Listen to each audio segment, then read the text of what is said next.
हमारे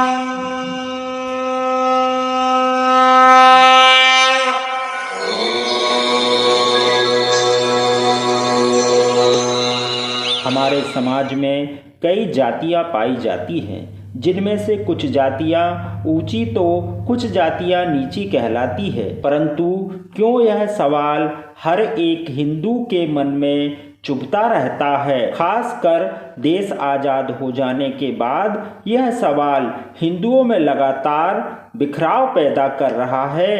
साथ ही जातिवादी नीति के कारण हिंदू समाज और ज़्यादा खंड खंड हो गया। सभी जातियों में चमार जाति का नाम सबसे ज़्यादा सुनने में आता है।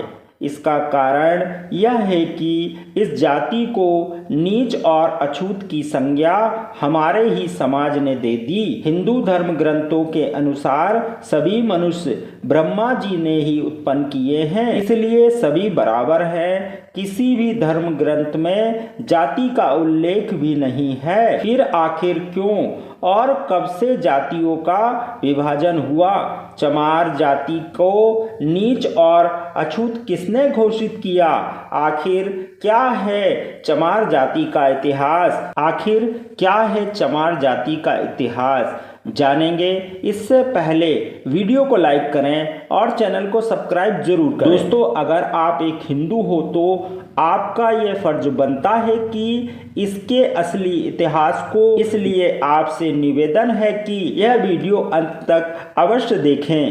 पहले प्रश्न की बात करें तो कुछ जातियां ऊंची और कुछ जातियां नीची क्यों कहलाती है? इसका एक वाक्य में सीधा उत्तर है, प्राचीन काल में जातियां थी ही नहीं, फिर ऊंच और नीच का प्रश्न ही नहीं उठता है। अब बात करते हैं दूसरे प्रश्न की, आखिर क्यों और कब से जातियों का विभाजन हुआ? महाभारत रामायण पढ़ने पर हमें पता चलता है कि आदि काल में प्रमुख रूप से देव, दानव, राक्षस, यक्ष, गंधर्व, किन्नर, नाग आदि जातियां थी। प्रारंभ में धरती के सभी महाद्वीप आपस में जुड़े हुए थे।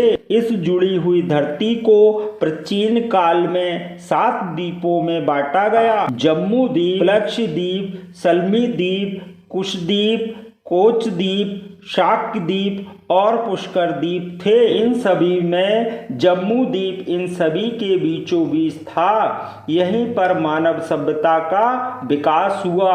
एक ही कुल, एक ही जाति होने के बाद मानव भिन्न भिन्न जगहों पर रहकर जातियों में बंटता गया। उस समय कर्म के आधार पर जाति को संबोधित किया जाता था। ठीक वैसे ही आज हम वकील, मास्टर, टेलर, डॉक्टर, जज आदि को उनके कर्म की वजह से कहते हैं। जिस तरह एक वकील का बेटा डॉक्टर, इंजीनियर या जज बन सकता है, ठीक वैसे ही उस समय कर्म अनुसार ब्राह्मण, क्षत्रिय कहे जाते थे। दुर्भाग्य से जात को आज अलग अर्थों में लिया जाता है। जाति समाज संप्रदाय पर अध्ययन करने वाले जानते हैं कि सभी का अलग अलग अर्थ होता है। आज हम जिसे जातिवाद कहते हैं वह दुनिया के सभी धर्मों में विद्यमान है। ऊंच और नीच की भावना सभी धर्मों में है। आप लोग स्वयं समझदार हैं। यहाँ पर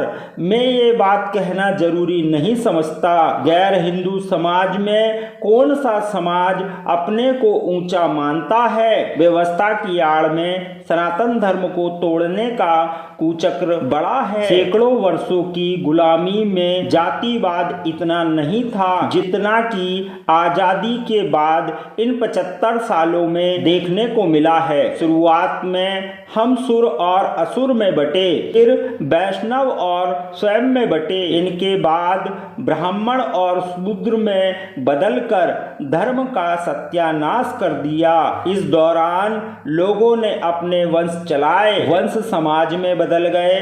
वास्तव में इन सभी का धर्म से कोई लेना देना नहीं है। मित्रों, अब बात करते हैं तीसरे प्रश्न की। फिर चमार जाति को नीच और अछूत किसने घोषित किया? मित्रों, आज के समय में जिनको चमार कहकर बुलाया जाता है, पुराने इतिहास में इनका कहीं भी उल्लेख नहीं है। इस शब्द को पाया गया, ना ही इस नाम की कोई जाति थी। चमार शब्द का प्रयोग सबसे पहले सिकंदर लोदी ने प्रयोग किया था। दरअसल मुगल आक्रांता जब हिंदुओं पर अत्याचार कर रहे थे, हिंदू धर्म के नाम पर उन पर दबाव डाल रहे थे, चमार कहलाने वाले इन्हीं लोगों ने मुगलों को सबसे पहले करारा जवाब दिया था और उनके खिलाफ आवाज उठाई थी। उस समय सिकंदर लोदी ने दबाने तथा इन लोगों को नीच बनाने के लिए गिरफ्तार करके चमड़े के काम में धकेल दिया था और उनका अपमान करने के लिए पहली बार चमार शब्द का प्रयोग किया। अब बात करते हैं चौथे प्रश्न की। चमार कहलाने से पहले ये लोग कौन थे? आखिर चमार क्या है? चमार जाति का इतिहास तो मित्रों सच तो यह है कि हम जिन्हें नीची जाति कहते हैं और चमार कहकर संबोधित करते हैं, असल में वह चमर वंश के क्षत्रिय हैं। हाँ दोस्तों, डॉक्टर विजय सोनकर शास्त्री ने एक पुस्तक लिखी जिसका नाम हिंदू चर्मकार जाति। इस पुस्तक में उन्होंने चमर वंश के विषय में विस्तार से लिखा। यही नहीं, महाभारत अनुशासन पर्व इस वंश का उल्लेख मिलता है। भारत पर जब तुर्कों का शासन था, उस समय भी भारत के पश्चिमी भाग पर चमर वंश का शासन था। उस समय पश्चिमी भारत पर राजा चर्मसेन का शासन था। डॉक्टर विजय सोनकर शास्त्री के अनुसार राणा सांगा एवं उनकी पत्नी झाली रानी ने चमर वंश से संबंध रखने वाले संत रविदास को अपना गुरु मानकर उनको मेवाड़ के राज्य में राजगुरु की उपाधि दी थी और उनसे चित्तौड़ किले में रहने की प्रार्थना की थी। डॉक्टर शास्त्री ने अपनी किताब में यह लिखा है, विदेशी मुगल आक्रमणकारियों के आने से पहले भारत में मुस्लिम, सिख, दलित नहीं, जिन्हें आज हम दलित कहते हैं, वे सब आंतरिक लड़ाई के कारण धीरे धीरे क्षत्रिय समुदाय से अलग होते गए। इनकी गिनती निम्न एवं शूद्र जाति में की जाने लगी। मित्रों, संत रविदास चित्तौड़ किले में कई महीने रहे थे। उनके महान व्यक्तित्व एवं उपदेशों से प्रभावित होकर बड़ी संख्या में लोगों ने उन्हें अपना गुरु माना था। उसी का परिणाम है कि पश्चिमी भारत में बड़ी संख्या में रविदासी हैं। यही नहीं, चमार जाति का पर्दा राजस्थान में राजपूतों जैसा ही है। उनकी औरतें लंबा घूंघट रखती है, आदमी ज्यादातर बड़ी मूछे और पगड़ी रखते हैं। मित्रों, आज भारत में 23 करोड़ के आसपास मुस्लिम हैं और लगभग 35 करोड़ के आसपास अनुसूचित जाति के लोग हैं। जरा सोचिए, इन लोगों ने मुगल अत्याचार के आगे हार मान ली होती तो अगर मुसलमान बन गए होते तो आज भारत में मुस्लिम जनसंख्या 50 करोड़ के पार होती। आज समय की मांग है कि हम एक बार फिर से भेदभाव भुलाकर सभी सनातन धर्मियों को एकजुट करें। यदि हम ईद की सिमैया खा सकते हैं तो